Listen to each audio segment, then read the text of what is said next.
voina chuan guitar le son thar kan zir lenga voina kan zir tur chu K.Hmingan Siar Lalnu ti hla sakha Perhdan kan en chin don ni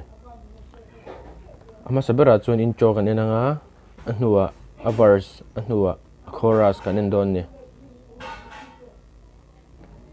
Capo hi first fret ka vuah chuan in kala theih don chi ni guitar hi standard key in ka her boka chuan K.Hminga sakdan kin kan sa theih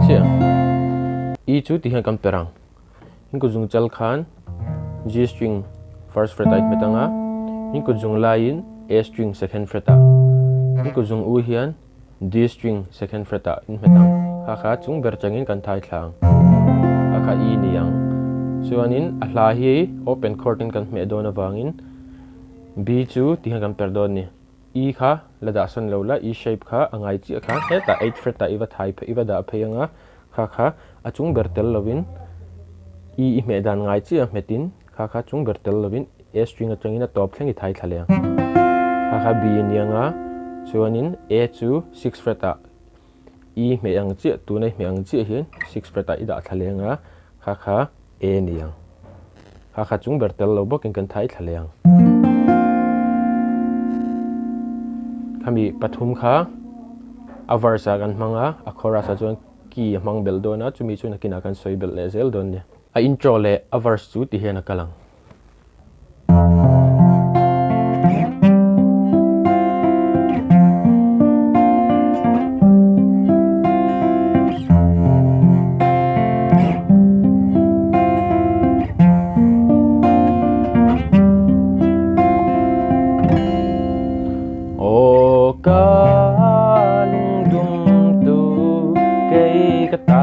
Siar Lalnu ilen avantirin zain min ka oye engtizai siang ni ka peichean thang kam ni ngei mit meng nga zo lady azam zo a intro le a verse chu ti kan perdon ni I metanga I akhanin kujung pui le kujung chal chau hi kan hmang dona picking all samnan kujung pui khan a hrui chung pathum hi I met thladon ni arwal lovin amalte tein khat ni thum chuani kujung chalin a hnuayami string a tober le a chung chi a tober dot tu hi rolin metel I met leang hian chuan hnu a chung le khai met lenga chung le kan 1 2 3 toile anoi pahni rolin 4 5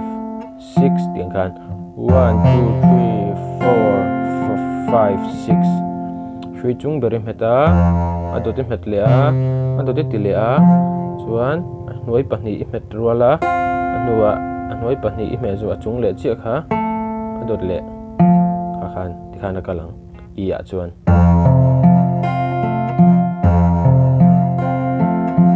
nianga chuan B a I hmeang chi khang kan ti phei lenga I 8 fret a hian ma chuan tai chuan a chung beri kan metel ve to lawanga a chung ber dot tu A string atang hian kan ti thlave le thunga ngai chi in A string a khan A string a D string G string pathum khan ma ngai ang chin pathum thau kha ku jung pui ni metleng khat ni thum chuan ngai bokin hnuai hrui pahni kha tikhana kal lenga a chung le kha chung le chi kha tikhan khat ni thum li nga ruk tikhan chuan heta A a lut lenga A a po khana ngai china kal leng hrui chung ber metel lovin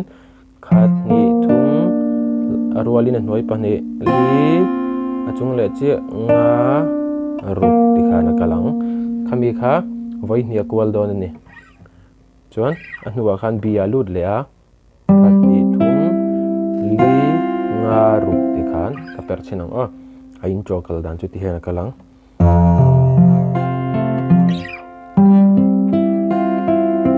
A a B a ngai china kwal lenga thum li nga ruk khat ni thum li nga ru e apo khat ni thum li nga ru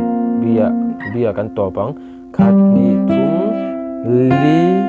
nga thing chi kan tiang tai chuan khat ni thum li nga tuna tawpa kha ni kuzung puin a hrui chung bertalan kan thai thlang tuna varsa tikhan a varsa lut chho chiang uljangan perla chenang a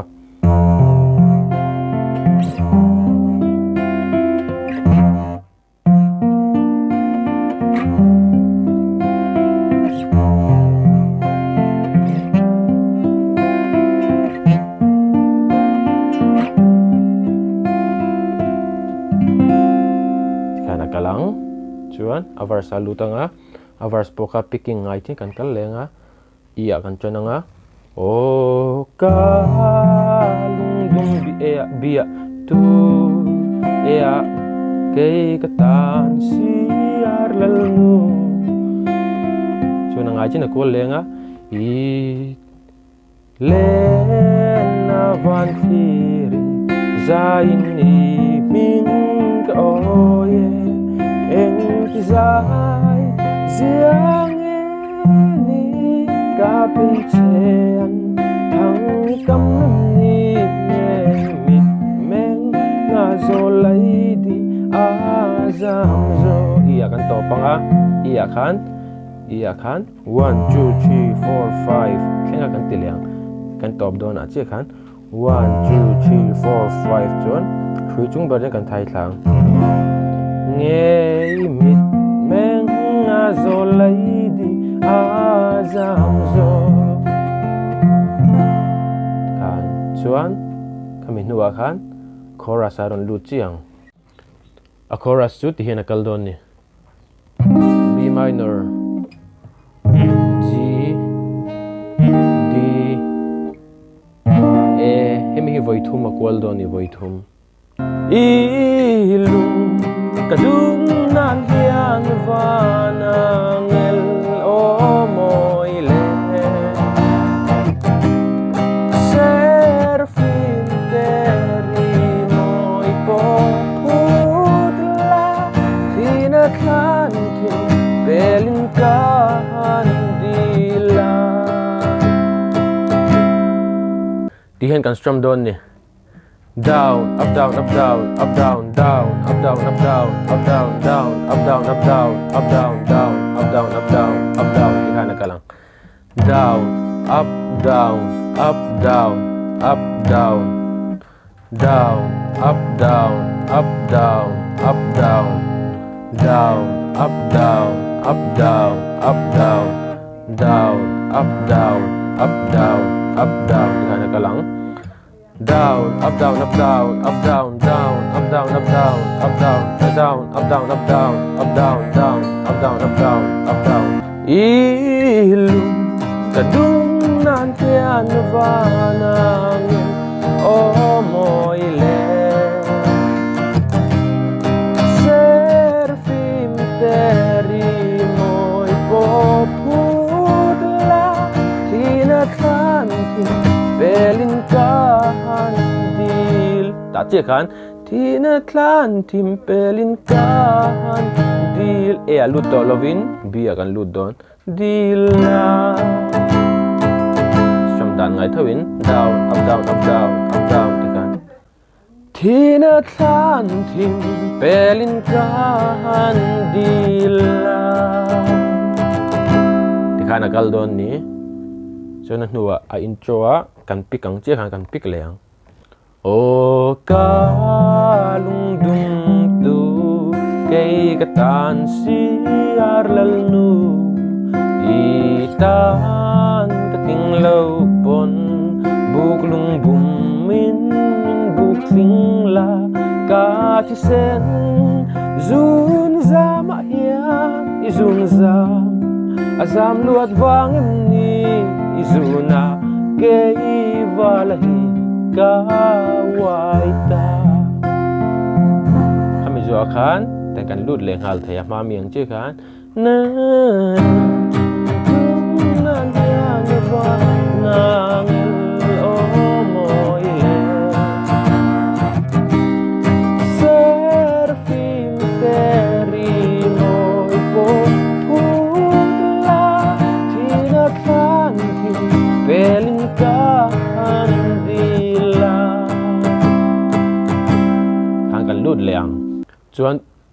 khatia picking vel kha chen khatan chon harsa ni mai theya chu wangin ti point in per thai ni accord ngai chi amang kha na verse khat hian in per thai o ka lung dung tu kei katan siar lalnu itan kating lau bon buk lung bum min buk ting la ka chi sen zun za ma hian zun za zam luat wang em ni zuna kei valahi ka wanta ti khana per thai strumming pattern po kha heta te kan lu lai ami ang khan picking strumming pattern khan ang renga down up down up down up down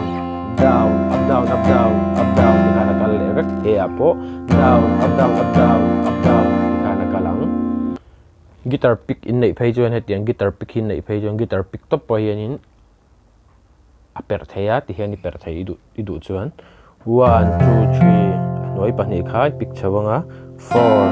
5 6 heta po 1 2 3 4 5 6 heta po 1 2 3 4 5 6 ti khan chang khat le thunon ni ka sa chhin ngai sia thiam ol sam nan chong kan du tok don ni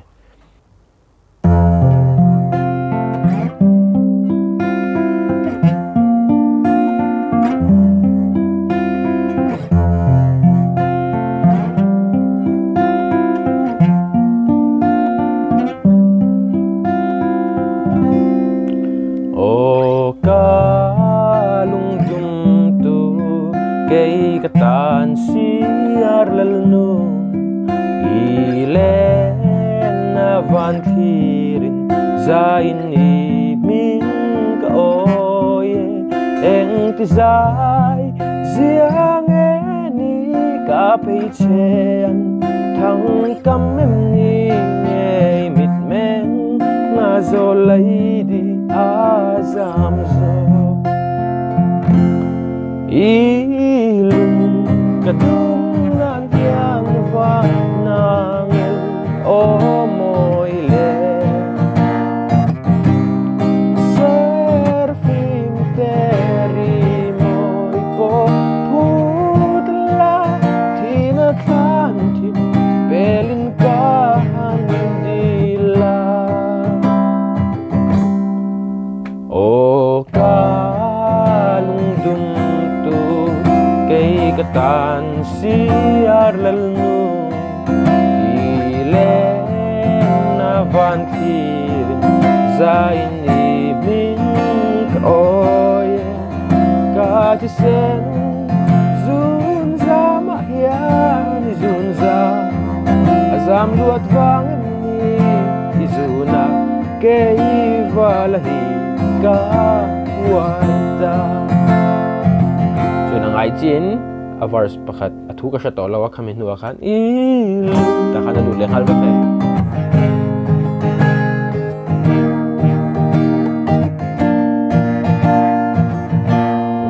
ti khana ngai na chuak ve kang